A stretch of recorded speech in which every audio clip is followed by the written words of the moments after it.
My name is Neil Michelle Mercurio. I am recorder number 1. Question number 1.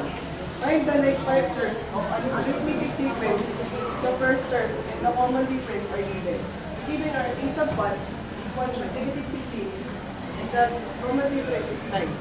The first term is a equals negative 16. The common difference is equal to 9. We will compute the next 5 terms after a sub 1. We will use this formula po. A sub 2 is equal to negative 16 plus 9. Negative 16 is the first term. And yung 9 is yung common difference. Is equal to negative 7. And a sub 3 is equal to negative 7 plus 9 is equal to 2. A sub 4, 2 plus 9 is equal to 11. A sub 5 is equal to 11 plus 9 is equal to 20. A sub 6 is equal to 20 plus 9 is equal to 29. And yung final answer po natin is negative 7, 2, 11, 20, and 29. Second question. Find a sub n of the given arithmetic sequence.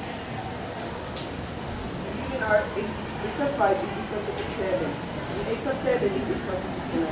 Bago po natin kunin yung a sub 15, kunin natin yung common difference na. Diba? Kunin po natin yung a sub 7 which is 69 and 7 which is a sub 5. Yung minus lang po natin siya, tapos makuha po natin yung 12. Kunin po natin yung 7 yung 5 sa a sub 5 and a sub 7 which is 7 minus 5 is equal to 2.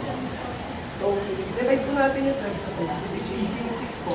Ito yung common difference po. So, para naman po dito is gamitin po natin yung formula po para makuha po natin a sub 1.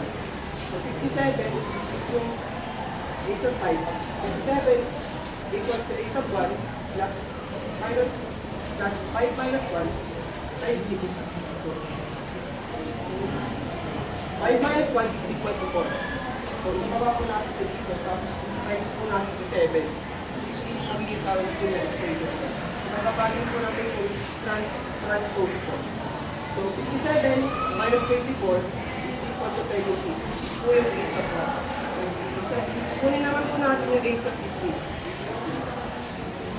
Which is ito po yung formula na nakakalitin.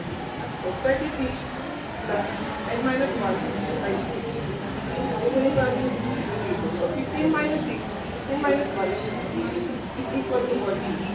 Times po natin siya dito. So, 14 minus 6 is equal to 84. So, 33 plus 84 is equal to 170. And yun po yung base of 84. Question number 3.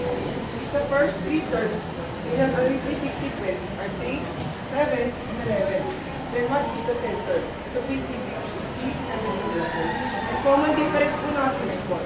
And a sub 1 po natin is 3. Kukunin po natin yung a sub 10. So, ito po yung formula na gamitin. So, a sub 10 is equal to 3 plus n minus 1, 4. So, 10 minus 1 is equal to 9. 9 times 4 is equal to 36. I-bring down po natin itong 3. So, 3 plus 36 is 39. And just po yung a sub 39 po natin. Sorry po. That's all.